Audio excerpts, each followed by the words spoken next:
السلام علیکم پیارے بچوں، آج کی کہانی کا نام ہے سچی توبہ۔ وہ ایک ننھا منا اور پیارا گڈھا تھا۔ سب لوگ اسے بنٹی کہہ کر بلاتے تھے۔ کچھ عرصہ پہلے تک سب لوگ اس سے بڑا پیار کرتے تھے، ہر وقت باہوں میں اٹھائے رکھتے اور اسے خوب پیار کرتے تھے۔ وہ اپنی توتلی زبان سے انہیں خوب خوش کیا کرتا تھا۔ پھر آہستہ آہستہ دن بدلنے لگے، اسے باہوں میں لینا چھوڑ دیا گیا۔ اب اسے کوئی پیار بھی نہیں کرتا تھا اور نہ ہی اس کی طرف دیکھتا تھا۔ وہ سارا دن کھلونوں والی الماری میں پڑا رہتا۔ دراصل اس سے کھیلنے والے بچے اب بڑے ہو چکے تھے اور ان کی مصروفیات کی نوعیت بدل چکی تھی۔ وہ بنٹی اور اس جیسے کھلونوں سے بالکل نہیں کھیلتے تھے۔ بنٹی اور دوسرے کھلونے کھلونوں والی الماری میں محض زینت کے لیے پڑے رہتے تھے۔ کبھی کبھار کوئی ان کی طرف دیکھ تو لیتا، مگر انہیں الماری سے باہر نکالنے کی ضرورت محسوس نہیں کرتا تھا۔ بنٹی سب دیکھتا رہتا اور دل ہی دل میں کڑتا رہتا کہ اسے بیکار سمجھ کر ایک کونے میں ڈال دیا گیا ہے، حالانکہ اس نے ان سب لوگوں کو خوب ہنسایا اور محظوظ کیا تھا۔ وہ کھلونوں والی الماری میں تنہا نہیں تھا، اس کے ساتھ ساتھ ایک سنہرے بالوں والی باربی، ایک زرد رنگ کا ملائم بالوں والا ٹیڈی بیئر، ایک ڈھول بجانے والا بندر، ایک ناچنے والا چوہا، ایک لٹو اور دوسری کئی چیزیں بھی موجود تھیں۔ مگر بنٹی کا دل ہمیشہ اداس ہی رہتا تھا۔ وہ اپنے ساتھی کھلونوں کو جب دیکھتا تو اسے ایسا لگتا کہ جیسے وہ سب قیدی ہوں۔ باربی خاموش رہتی تھی اور ہمیشہ اپنے سنہری بالوں کو سنوارتی رہتی۔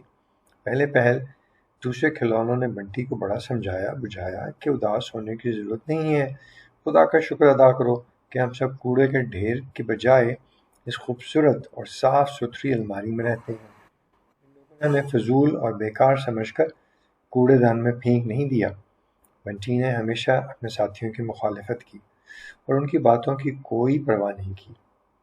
جب کافی عرصہ بیت گیا اور گرد پڑنے سے بنٹی کے کپڑے میلے ہو گئے تو اس نے فیصلہ کر لیا کہ اسے باقی کی زندگی اس الماری میں نہیں گزارنی چاہیے۔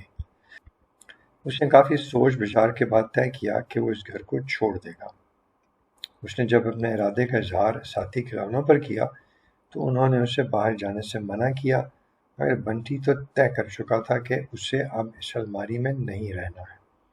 اس لیے ایک دن صبح کے وقت وہ دھیرے سے الماری سے کھسک کر باہر نکلا۔ اس کے ساتھی کھلونے سو رہے تھے۔ جب اس نے ساتھیوں کو الوداع کہا اور گھر کا دروازہ کھول کر باہر نکل آیا۔ باہر ہلکی ہلکی روشنی پھیل رہی تھی اور موسم کافی سرد تھا۔ بنٹی کو گلیوں میں گزرنا بڑا اچھا لگا۔ وہ کھلی فضا میں آزاد گھوم رہا تھا۔ وہ مختلف مکانوں کے آگے سے گزرتا ہوا نامعلوم منزل کی طرف بڑھتا رہا۔ ایک عرصے کے بعد پیدل چلنا اسے بڑا بھلا لگ رہا تھا۔ رگ و پے میں عجیب سی خوشی چھائی ہوئی تھی۔ وہ بلا سوچے سمجھے چلتا رہا، مکانوں کے بند دروازے دیکھتا رہا اور چلتا رہا۔ دیکھتے ہی دیکھتے سورج نکل آیا اور ہر طرف دھوپ پھیل گئی۔ سردی کے موسم میں دھوپ کی گرمی بنٹی کو بھلی لگی۔ اسے ساتھی کھلونوں پر افسوس ہونے لگا کہ وہ اپنی حماقت کی وجہ سے اس الماری میں مقید ہیں، حالانکہ الماری سے باہر کی دنیا بڑی خوبصورت اور دلکش ہے۔ وہ سارا دن شہر کی گلیوں میں سیر کرتا رہا۔ لوگ اس کے پاس سے گزرتے رہے، مگر کسی کے پاس اتنا وقت نہیں تھا کہ وہ اس پر توجہ دیتا۔ بنٹی کو آزادی کی اتنی مسرت ہو رہی تھی کہ اس نے لوگوں کی بے توجہی پر ذرا سا بھی دھیان نہیں دیا، حالانکہ وہ اسی رویے پر الماری میں کڑتا رہتا تھا۔ پھر دن ڈھل گیا اور شام کے سائے گہرے ہونے لگے۔ بنٹی چلتے چلتے ایک چھوٹے سے باغیچے میں پہنچ گیا تھا۔ باغیچے میں پڑے ہوئے بینچ کو دیکھ کر اسے تھکاوٹ کا احساس ہوا۔ اس نے جوش و خروش میں تمام دن جی بھر کے سیر کی تھی اور آم کی غرض سے بینچ پر چڑھ کر بیٹھ گیا۔ ہوا میں خنکی بڑھنے لگی اور پھر سرد ہواؤں کے جھونکے چلنے شروع ہو گئے۔ بنٹی کو اب سردی لگنے لگی کیونکہ اس کے پاس جو لباس تھا بدن پر وہ سردی کو روکنے کے لیے ناکافی تھا۔ ابھی تھوڑی ہی دیر گزری تھی کہ سرد ہوا کے ساتھ ساتھ برف باری شروع ہو گئی۔ پہلے پہل تو برف کے روئی جیسے گالے بنٹی کو نہایت اچھے لگے اور وہ ان سے لطف اندوز ہوتا رہا، مگر جوں ہی اس کے کپڑے بھیگے تو سردی کے مارے اس کی جان پر بن گئی۔ وہ بری طرح کپ کپانے لگا۔ بینچ یخ بستہ ہو چکا تھا، بہت ٹھنڈا ہو چکا تھا۔ بنٹی کو سجھائی نہیں دے رہا تھا کہ وہ کیا کرے، اسے سمجھ نہیں آ رہا تھا کہ وہ کیا کرے۔ قریب نہ تو کوئی ایسی آڑ تھی جہاں وہ چھپ کر برف باری اور سرد ہواؤں سے بچ سکتا، اور نہ ہی کہیں آگ روشن دکھائی دی جس کی حرارت سے وہ خود کو اس سردی سے محفوظ رکھ سکتا۔ وہ کافی دیر تک اس مصیبت کو برداشت کرتا رہا، مگر وہ پل آ ہی گیا جب اس کی برداشت جواب دے گئی اور اس کی آنکھوں سے آنسو جاری ہو گئے۔ اسے اب رہ رہ کر یاد آ رہا تھا کہ اس کے ساتھی گرم الماری میں سکون سے لیٹے آرام کر رہے ہیں، جبکہ وہ کھلی فضا میں بے سہارا اور تنہا سردی میں ٹھٹر رہا تھا۔ اسے اب خود پر تعصف ہونے لگا، یعنی افسوس ہونے لگا کہ وہ ناشکرا ہے جو اللہ کے عطا کردہ سکون کو دھتکار کر فریب کے پیچھے بھاگ نکلا۔ گرم الماری میں بے شک دنیا کی رنگینیاں تو نہیں تھیں، مگر تحفظ اور آرام کی نعمت کی کوئی کمی نہیں تھی۔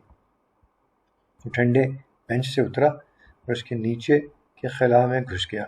یہاں ہوا کی تیزی کسی قدر کم تھی اور برف باری بھی براہ راست نہیں پڑ رہی تھی۔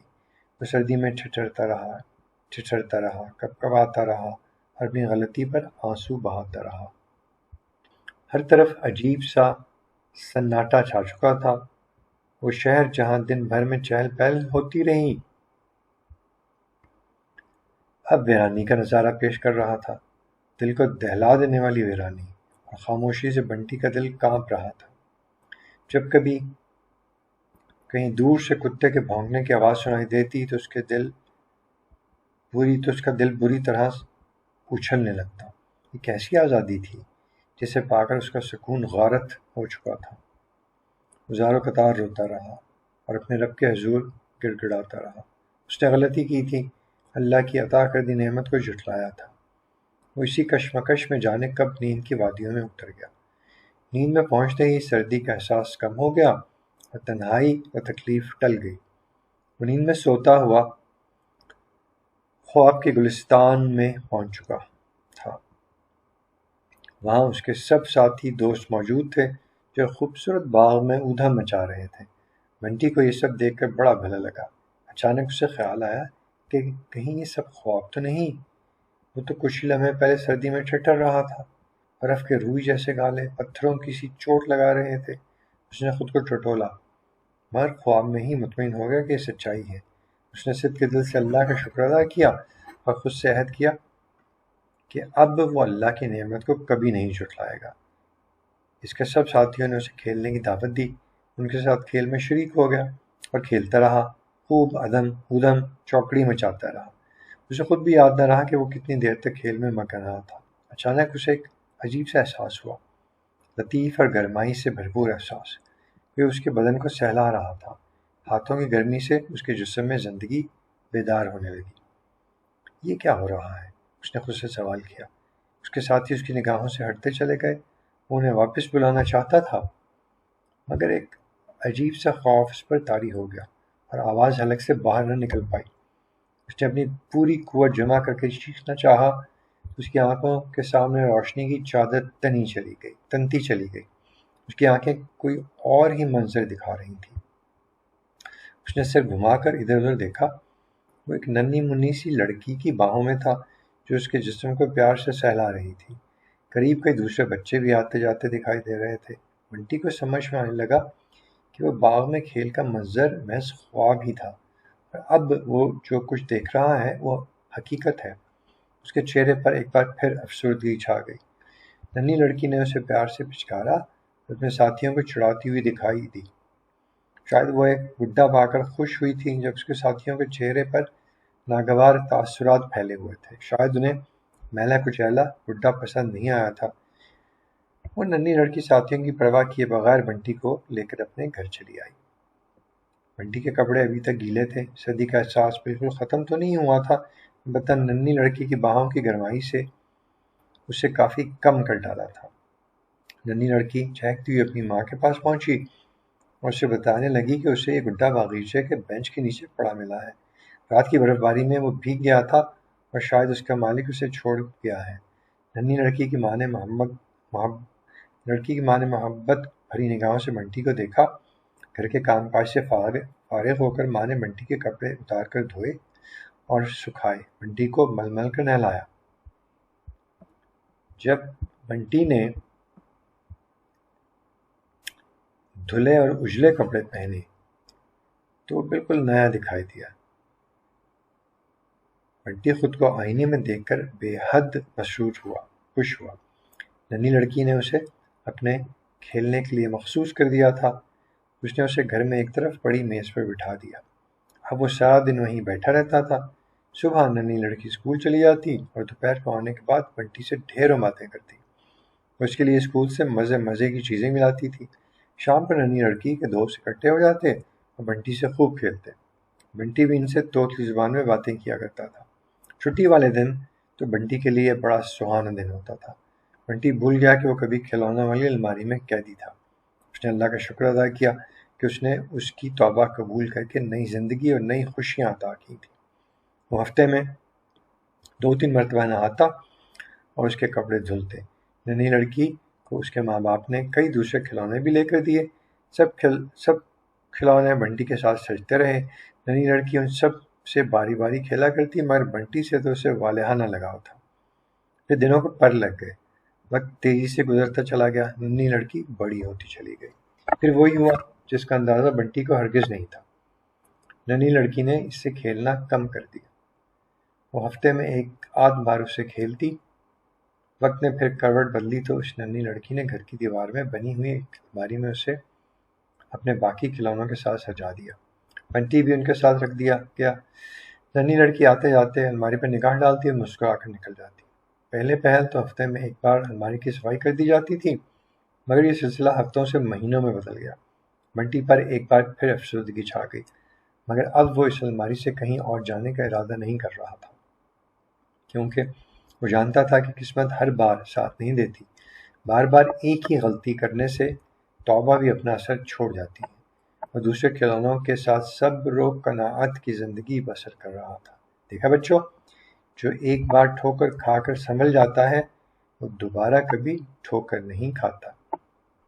یہ ہے توبہ کا فائدہ۔ اللہ حافظ۔